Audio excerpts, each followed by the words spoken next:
abalungi be basinga obungi ababi. Abalabi ba Dream TV, BTV, awamu nawo tuyiza ku Impact Radio. Tusanyuse nnyo okubanga mutulaba ate okutuwuliriza. Abalungi be basinga obungi ababi. Omwanjizi si mulala yenze Aida Nakuya Mpalanyi, omubaka omukyala owa Gomba addako. Mukulu buuzaako ku batuwuliriza. Gani? Nayo namusa. Era at least akoze ebikolwa nyenyeza ku mutwe. Mukyala Mpalanyi. Yes. Yesirina kola. Right? Babuzeeko. Ekintu twakyogerako dda. Waliwo ekintu ekitagasa. Nga tekikyalina makulu nti obuuza omuntu ali ku kitanda nga n'eccupa kweri nti wasozo tanaga nti bulungi. So ebyo tukikole tutya? Nabuuza saagala kubuuza abantu kuba bajja kunnimba nti bali bulungi ng'ate tebali. Osiibye otya bulungi.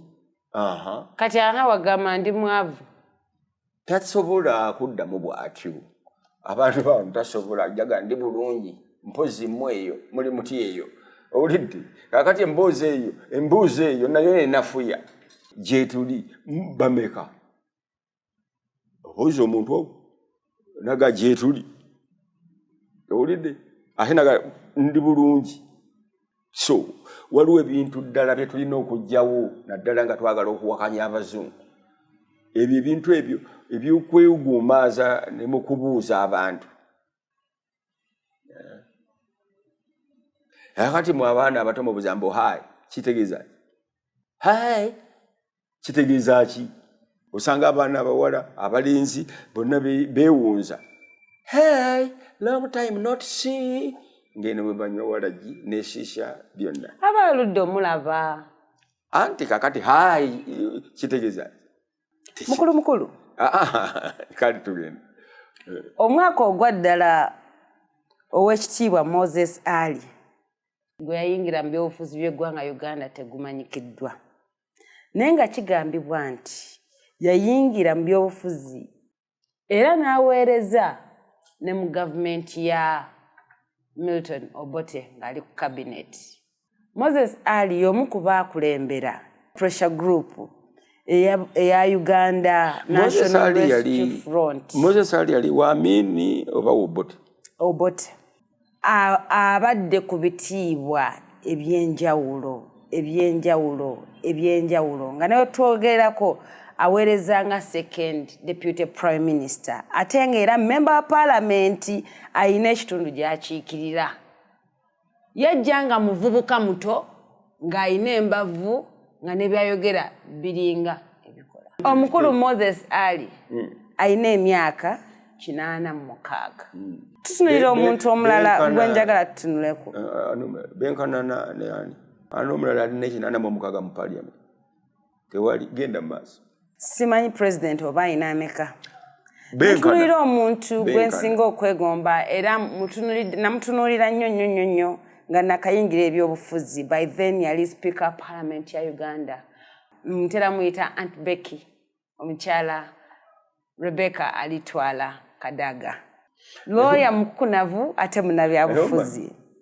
Ebintu ebyo abantu abo siboogerako news. Enkuwa kantu katono nnyo. Yayingira mu byobufuzi n'aweereza mu bifo ebyenjawulo. N'abeera speaker parliament okumala emyaka 10 okuva 2011 mpaka 2021. Kati abadde aweereza era aweereza nga minister wa East African Community Affairs ate first deputy prime minister. Naye namulabye nga ajjayo foomu za NRM okuddamu okwesimbawo nga woman MP wa Kamuli nga n'olulimi olwasitukanga okwogera n'amaanyi ne viga terukyasituka bulungi. Mukulu lwaki abakadde tebeewummuzaako ne bagamba mpeereza eggwanga lino ebbanga erimala kyekiseera ntuula abaana bampeereze. Ne babuuza nti kyesikoze mu myaka 2 nga ndi mu parliament nsobola okukikola mu myaka 5 gye mbuzaayo. wayogera ekintu n'ogamba nti abantu abamu batambula batunula mabega gye bavudde kubanga gye baba badda balabanga kumpi tasobola kwerekereza kumpi awo n'agamba owaaye kantuuke lwaki tulina omanyi tutya n'okubuuza ebibuuzo ng'ebyo by'obuuza tutya nnyo okutya kwatuteekebwamu ebintu bingi abazungu entalo zaffe ebintu ebyo byonna Moses Ali, this is a puzzle which you have to okutereeza ya puzzle manyi amapesa byonna bibaawo naye notandika okukola otya gundi Moses Ali tali yekka Moses Ali yekka era Moses asset mu NRM etya yalina ejje era okuva ensonga lwaki ayingira parliament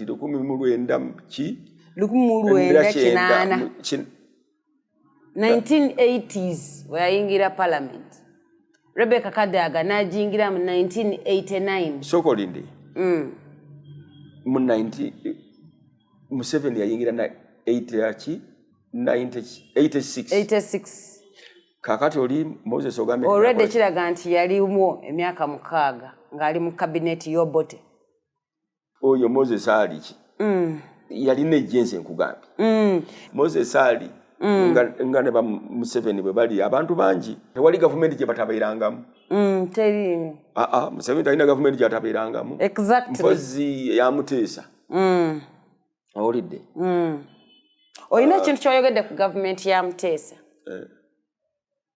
wakyogerako mu program emabega nti kiki ekyalimu ekyenjawulo mu government ya Muteesa abala kye balemereddwa okukola kyekyalimu sijjukira bulungi kyoyagala kuŋŋamba kyembadde njagala okubuuza abantu bano baba tebasobola kikoppamu mu eyo government kubanga muzaabwe tetukirabamu ekintu ekimu kyolina okutegeera oba kyetulina okutegeera ffenna bannange nti there is growth nakugamba luli nti bwe tuba nga tubala nti Uganda eri mu kibiina ki primary secondary HSC oba university waŋŋamba ki tuli mu ki oba saakyogera naawe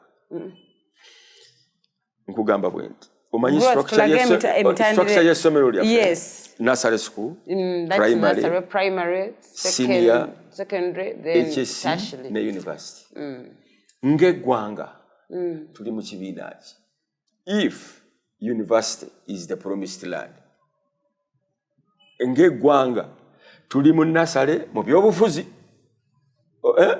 tuli mu primary tuli mu senior tuli ku HSC oba tuli mu university ng'eggwanga abo olyoka otandika okugamba nti abakulu lwaki temuvaawo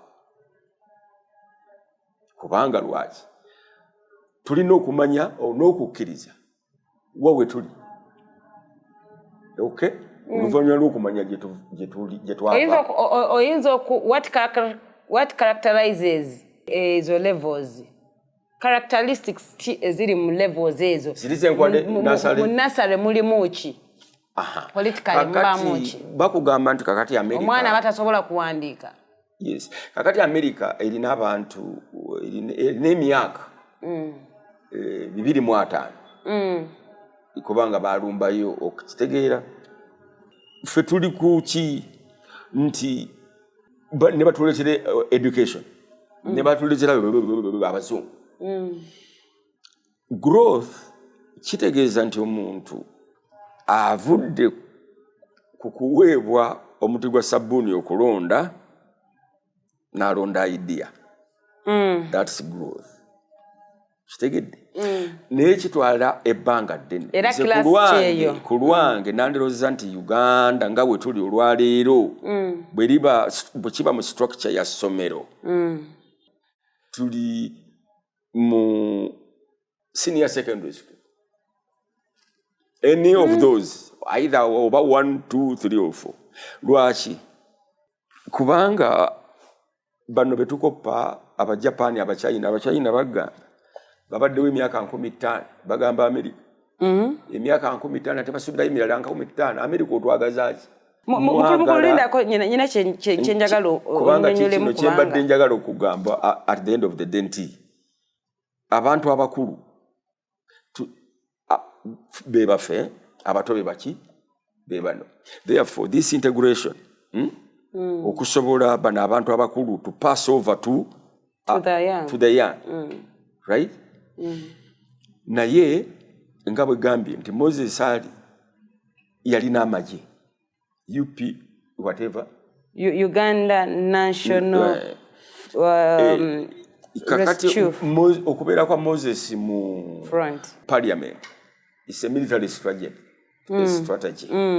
owulidde nti omusajja bwe muleka n'atadda n'amala agamba abantu nti ate baddemu bannumbe tekisoboka lwaki tekisoboka mukulu kyogamba nti Moses ali mu Uganda National Rescue Front that rebel group wabanga yali omukulembeze tayinayo ba rebel banne be ya training sinakindi abaali abatoku ye be yali recruiting nga they can take on the mantle ne ba praying omulimu gwennyini gwabadde akola temujja balonda nga tetujja balonda tutya kuba temubamanyi omanyi kati abantu beyabo kale tukkiriza nti tetubamanyi naye Moses ali yengo omuntu asobola okufunayo omukulembeze oba omuntu omulala yenna ne wabanga ali 60 years ne wabanga ali 50 years bakakamukake okwesimbawo tebasobola kubanga bamukaka lwaki sibe bajja ne bamupiikingira forms.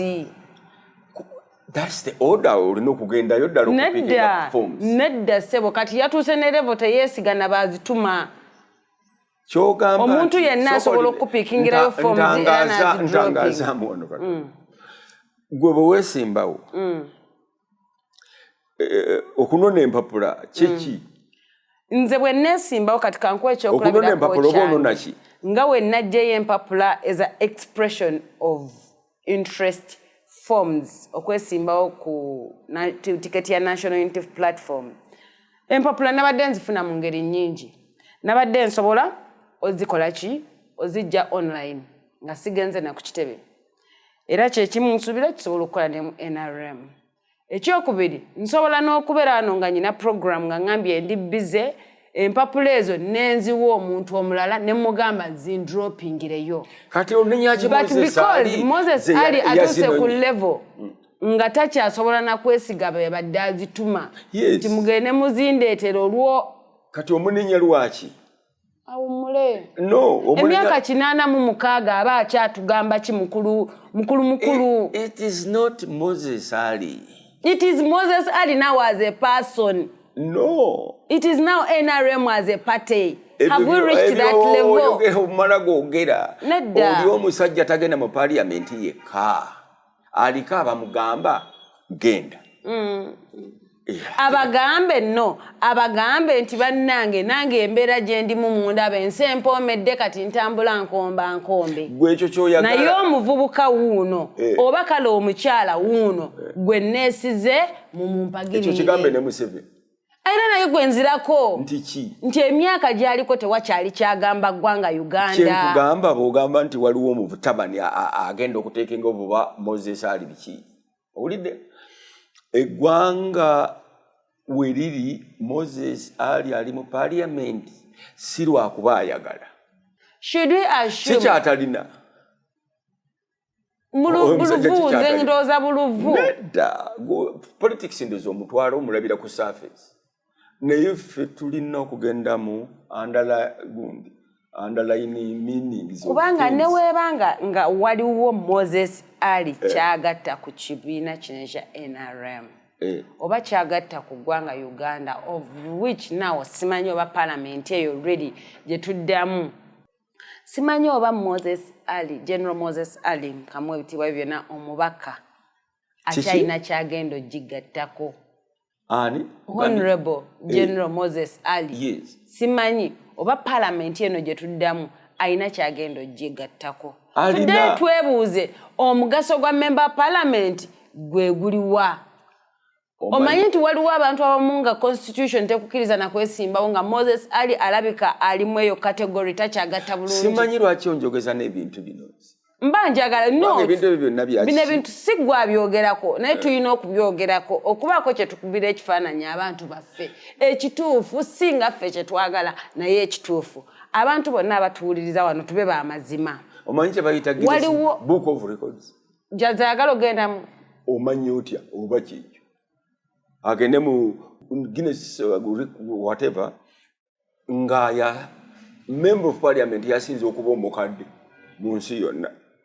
Ayinza okuba nga kyayagala gwe nga omanyi nze ngenda ne ngamba abantu nti oyinza okugamba kati ng'ebyo Moses Ali naye Moses byalaba gwe si byolaba. Museveni byalaba si bye tulaba. Kyagulanyi byalaba si bye tulaba. Odde no nenya lwaki yesimbe naye teri kisinga maanyi cause y'ekintu. Bino ebyo byonna byeyogera those are after effects of a given cause, which is Moses Ali. And Moses Ali is not alone. Alina abantu, alimu enare, alimu Arua, alina abawagizi, so si balonzi. Moses Ali, ababe bawagizi, alina balonzi, abomu Arua, alina balonzi. Moses Ali ng'agulirira omuntu amulonde.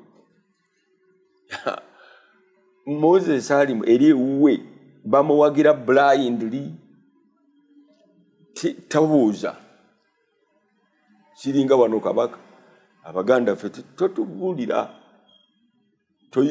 mukulu kale ensonga tugijje ku Moses Ali njagala okuteresa abantu nti kabaka tetumuwagira olw'okuba in fact tetumuwagira na kumuwagira oba tetuli na balonzi be kuba teyesimbawo n'okumuwagira kiba kifu therefore tumwagala bwagazi.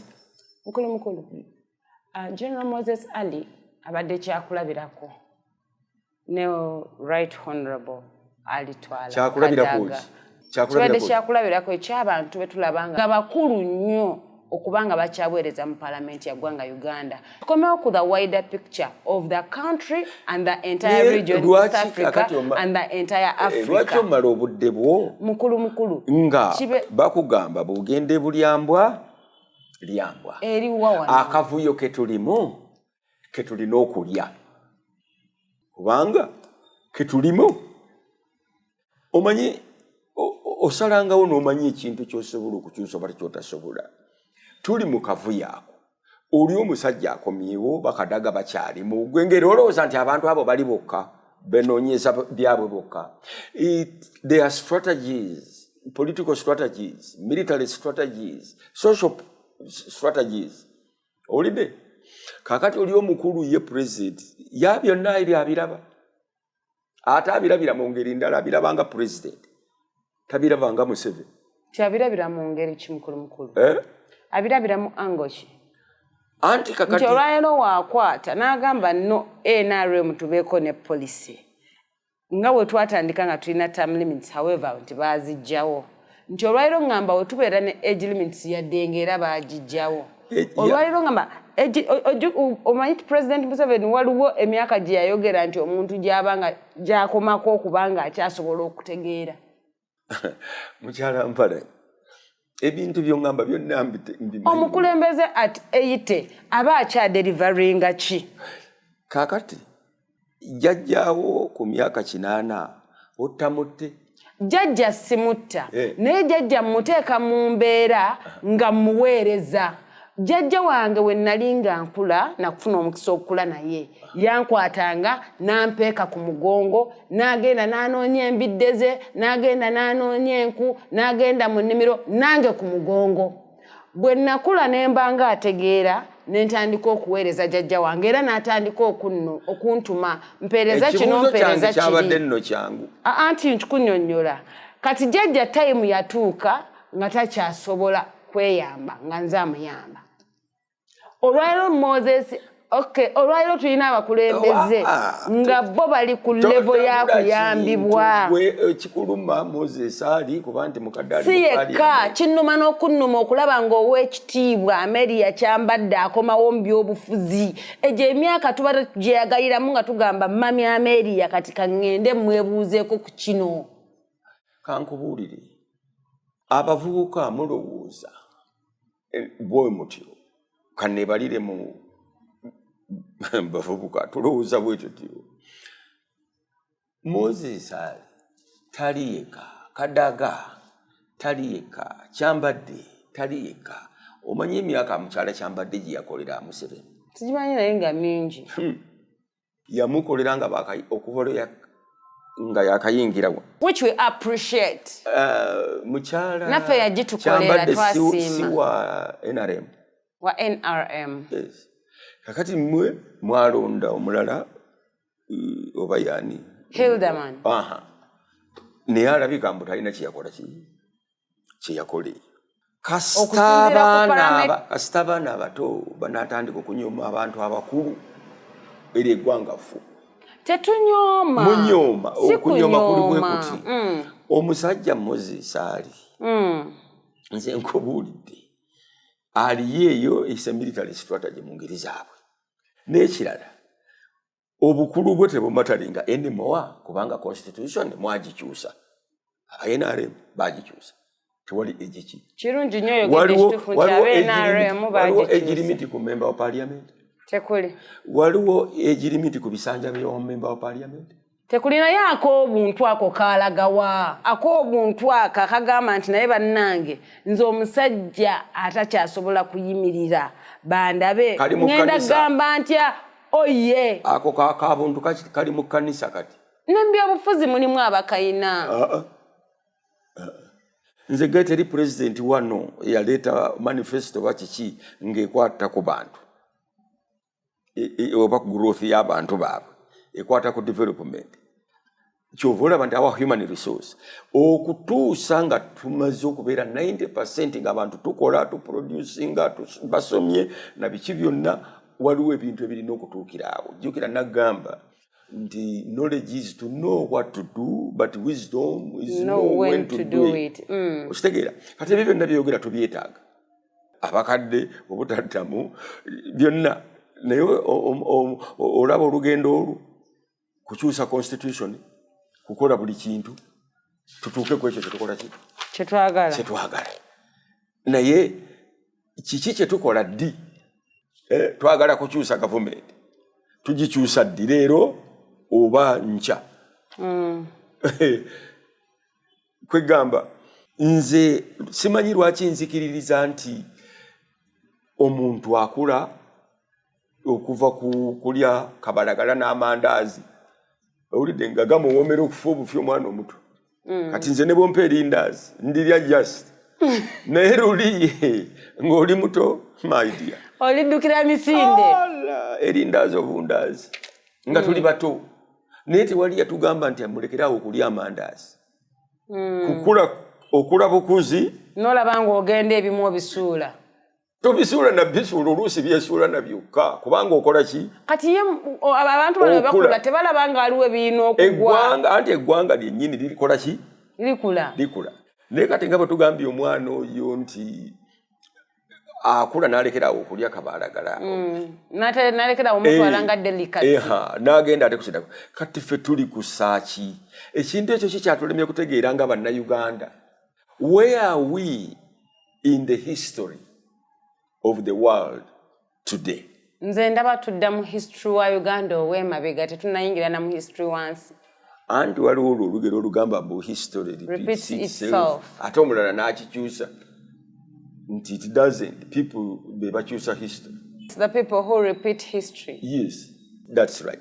Kakati labayo omusajja mukulu temumulonda bwe baba tebamuwagala. Naye oli yakugambye nti temutwepankirako temuli beeno fuyo gwe twagala. Awo ddamu ki? Abali stage D. Bali ki? Stage gandi kikamba.